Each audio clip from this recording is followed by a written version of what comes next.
Joining us, Democratic Senator Alyssa Slotkin, who represents the state of Michigan. Have you seen any of the video? Do you still have questions? Well, sure. No, I haven't seen the video. They haven't shown it to the Armed Services Committee writ large. They sent it, they showed it to a few leaders here in the Senate and in the House. And I think we all have questions, including the American public. So the easiest thing to do is just to have the Secretary of Defense come and talk to us, walk us through it, release the video. They've released videos on all the other strikes and some of this strike even. And so let's just be transparent and then let's just move on with it. And I think one of the most important data points of the story, I will just say, is that you have this September 2nd strike where, you have this debate about the double tap and hitting the survivors. A month and a half later, you have another strike that has survivors, and they're handled completely differently. They're picked up, they're repatriated to their home countries very quickly. So certainly something changed from the top down at the Pentagon. What is stopping Secretary Hegseth from testifying in front of your committee? Nothing. I think it's just his approach to this, to Signalgate, to other issues is just double down, say nothing to see here, push, push, push.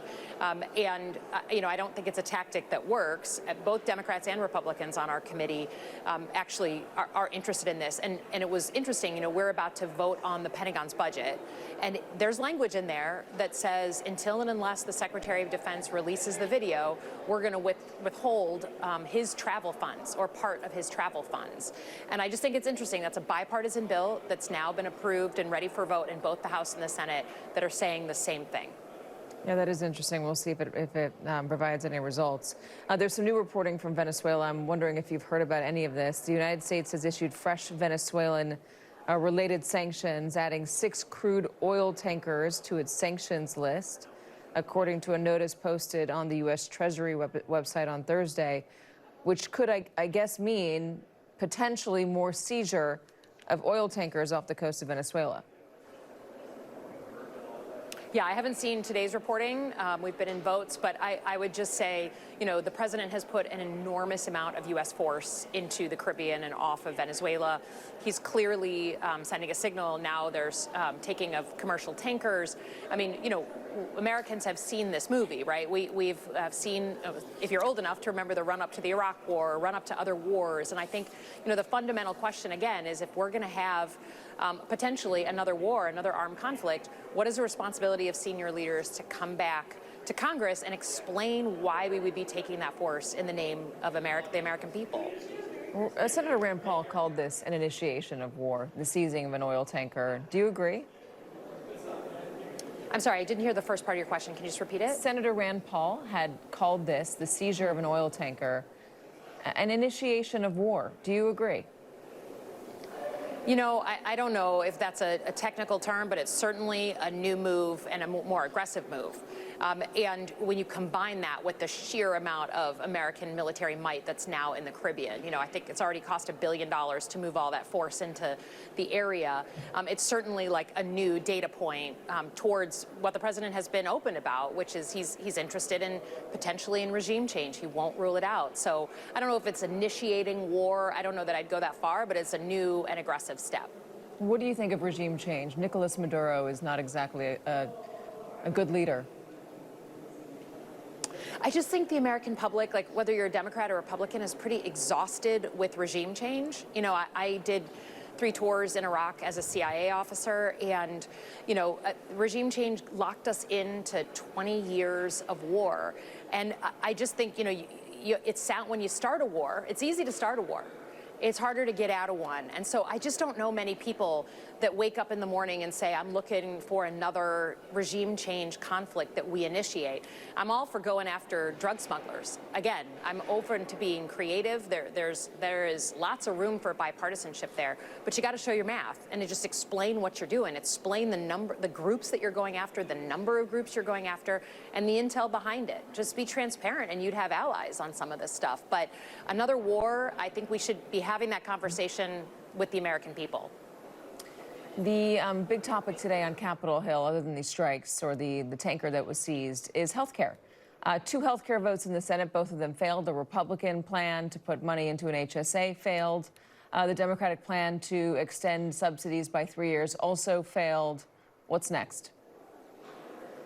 Yeah, I mean, I think, you know, more important to most of my voters than any national security issue is the fact that a bunch of people, 500,000 Michiganders who have healthcare.gov plans, are about to see their plans on average double in price by January 1. And they were hoping, literally, that we would come up with some compromise, some final, you know, extension, something here. And we did. We had some Republican support for the Democratic just straight extension for 3 years. I give those folks credit. But I think it's just a really tough day for people who were already paying more than they could imagine on health care and now are going to be faced with either paying double or maybe just going without. So it's a pretty dark day for people on healthcare.gov plans. So what happens next? Are they just out of luck? Or does the Senate have another vote planned? Are there conversations happening? Are you part of those conversations to figure out some bridge between these two bills? Yeah. So I think, look, I've never seen an issue that is more crying out for a bipartisan, just complete reimagining than healthcare. Right? I don't know a single American who thinks they're paying too little for their health care. We're not settled as a nation on how we do it. It's just too much of our annual salaries. And so I think there's actual room for bipartisanship, but there has to be a will. And my Republican colleagues, some of them, like we saw today, 4 of them voted with us. I was willing to sit with anyone. I will negotiate with literally anyone on the issue of health care, but they just weren't settled on how they wanted to do this. And this whole thing kicked off because of the big, beautiful bill signed on July 4th. That's why we're having this conversation. So the very people who yanked those credits away, we're not interested in giving them back. And so, fine, you don't want to do that? Let's talk about 12 different other ways we can reimagine this system. And I'm, so, you know, this week, next week, the first week we're back after the holidays, like I will sit with anyone because this, I think, is one of the existential issues of our time. Yeah, people's health care might double, triple, quadruple in some cases. I'd also like to ask you about the president's, it's a bit old now, but I wonder if you're still dealing with the fallout, the president's tweet against you or social media post saying that you engaged in seditious behavior. I know it ignited quite a firestorm in your personal life.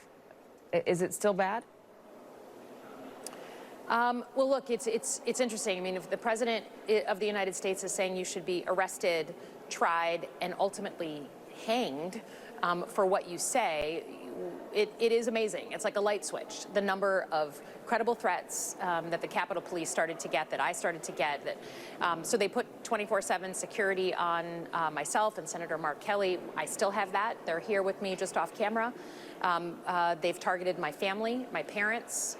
They've targeted my home with bomb threats. And it is, we had a suspicious package delivered. It just is on and on and on.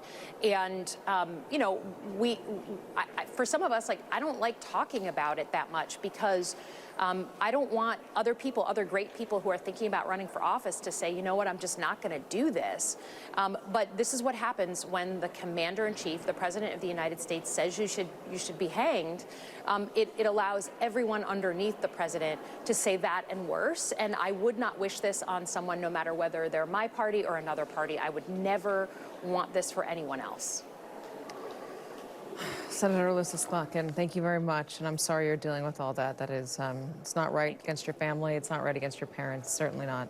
I appreciate it. Not right against you either. Thank you for joining us.